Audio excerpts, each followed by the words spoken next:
ବିଜୁ ନିକାଶୀ ପାଇଁ 7 ଜନ୍ମ ନେବାକୁ ପଡ଼ିବ। ଆଠଗଡ଼ରେ ବିଧାୟକଙ୍କ କଟାକ୍ଷ। ପ୍ରବାଦ ପୁରୁଷ ବିଜୁ ପଟ୍ଟନାୟକଙ୍କ 29ତମ ତିରୋଧାନ ଦିବସ ଅବସରରେ ଆଠଗଡ଼ରେ ଏକ ଭବ୍ୟ ସ୍ମୃତି ସଭା ଅନୁଷ୍ଠିତ ହୋଇଯାଇଛି। ଏହି ଅବସରରେ ବିରୋଧୀଙ୍କୁ ତୀବ୍ର ସମାଲୋଚନା କରିଛନ୍ତି ଆଠଗଡ଼ ବିଧାୟକ ରଣେନ୍ଦ୍ର ପ୍ରତାପ ସ୍ୱାଇଁ। ଆଠଗଡ଼ ମିନି ଷ୍ଟାଡିୟମ ପରିସରରେ ବିଜୁ ସ୍ମୃତି କମିଟି ପକ୍ଷରୁ ଆୟୋଜିତ ଏହି ସଭାରେ ବିଧାୟକ ଶ୍ରୀ ସ୍ୱାଇଁ ଯୋଗଦେଇ କହିଛନ୍ତି ଯେ ବିଜୁ ବାବୁଙ୍କ ଉତ୍ତରାଧିକାରୀ ହେବା ସହଜ ନୁହେଁ।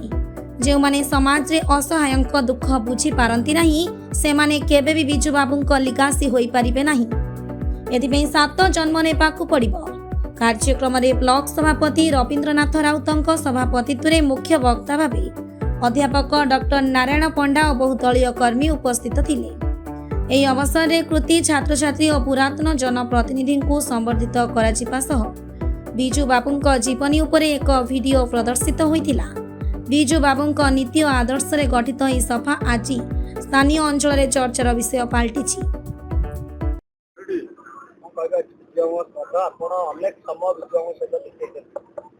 जीवन बहुत समय विजु बाबू सहित बीतई जिते स्कूल पढ़ुली मत स्कूल एडमिशन सैनिक स्कूल से करते मो बापा एवं सान भाई उभय सेकेंड वर्ल्ड वार थे उभय बंधु थे से कहते जो प्रथम सैनिक स्कूल से तैयारी कले 1962 मसीह से जिते सांग सहोदर थे समस्त कहते तुम पुओ मान तुम सैनिक स्कूल पाठ पढ़े से मोर एडमिशन सैनिक स्कूल होता विजु बाबू इंटरभेनसन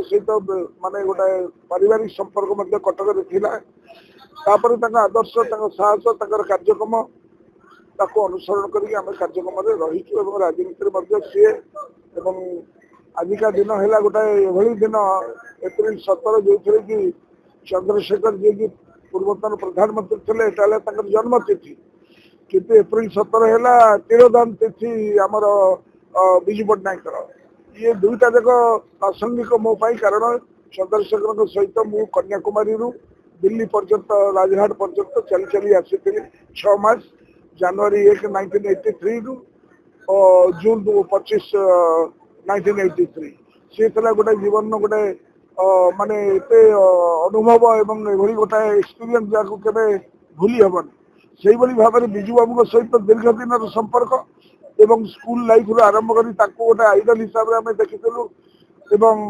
शेष दिन जो दिन सी एशा छाड़ी जाते एयरपोर्ट रे जाइली छाड़ापी मोर मन अच्छी मृत हिसाब से आम रिसीव करूँ एप्रिल मसरे बहुत व्यथित कर मोर माइलस्टोन जोटा जीवन में रणुक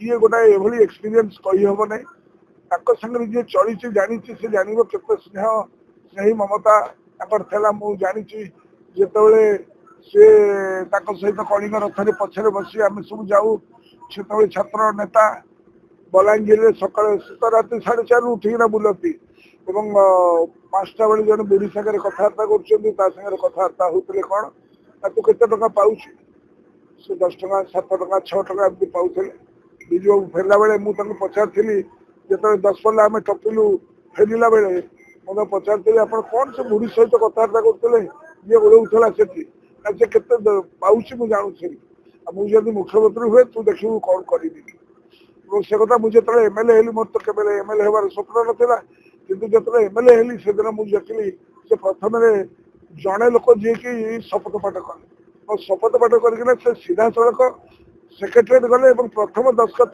से 11 टका मूल्य था मिनिमम वेजेस 25 टका कले जोटा बहुत मोबाइल होता से गणमाध्यम किंतु सी डिटरमिन थे से दिन मोर मन पड़ा अरे बुढ़ा आमर तो से दिन मत कही ना मुझे मुख्यमंत्री हुए मुझे तो माने गोटे करिश्मा देखेबी से करिश्मा को मन पड़ा द्वितीय जिनस आउ गोटे जिनस से 40 टका था आमर भत्ता 100 टका करें अनलिमिटेड कले यहाँ कह दरद नथिले हेनी गरीब प्रति आजिकल तो सब मतलब दिखावा छलावा दिखावा युवा सब होगला लोक को जिते शोषण कर शोषण कर लोक मैंने से स्वाधीनता संग्रामी थे एकाधार जड़े माने स्टेट्समैन थे विश्व जननेता थे he was a great person ଯାହାଙ୍କ ଡେଡ୍ ବଡି ଉପରେ ଆମର ସ୍ୱର୍ଗ ଦ୍ୱାରରେ 3ଟି ଦେଶର ପତାକା ଆମେ ମାନେ ଦେଖିଛୁ ତାଙ୍କ ଡେଡ୍ ବଡି ଉପରେ। ମୁଁ ତ ଥିଲି ସେ ମାନେ ଜୁଇ ମାନେ ପେଣ୍ଡାଲ ଉପରେ। ମୋର ସେଇଟା ସୌଭାଗ୍ୟ କି ଦୁର୍ଭାଗ୍ୟ ମୁଁ ଜାଣେ ନା, କିନ୍ତୁ ସେତେବେଳେ ଭାରତ ବର୍ଷର ସବୁ ନେତାମାନେ ଆସି ନତମସ୍ତକ ହେଇ ସେଇଦିନ ଆମେ ଜାଣିଥିଲୁ ବିଜୁ ବାବୁଙ୍କର ଇଣ୍ଟରନ୍ୟାସନାଲ ମାନେ ଷ୍ଟାଚ୍ୟୁର କେତେ ଫ୍ରମ୍ ଇଣ୍ଡୋନେସିଆ ଫ୍ରମ୍ ରଷିଆ ଏସବୁ ଦେଶର ପତାକା ଆଉ କୋଉ ଦେଶର ଆଉ କୌଣସି ବ୍ୟକ୍ତି ବିଶେଷ ଉପରେ ପଡିବ ତା କେବେ ଧାରଣା ନାହିଁ। ଦୁଃଖ ଲାଗେ ଭାଇ ଯେ ତାଙ୍କୁ ଭାରତ ରତ୍ନ ଦିଆଗଲାନି। ଓଡ଼ିଶାରେ ବର୍ତ୍ତମାନ ବିଜୁ ବାବୁଙ୍କୁ ନେଇ ବିଜୁ ଲିଗାସିଠୁ ଆରମ୍ଭ କରି ଅନେକ ଯେଉଁମାନେ ବିଜୁ ଲିଗାସି କରୁଛନ୍ତି ବିଜୁ ବାବୁଙ୍କର ତମେ ଇଣ୍ଟରଭ୍ୟୁ ଦେଖ ଏବଂ ଶେଷ ଇଣ୍ଟରଭ୍ୟୁ ମଧ୍ୟ ଦେଖ।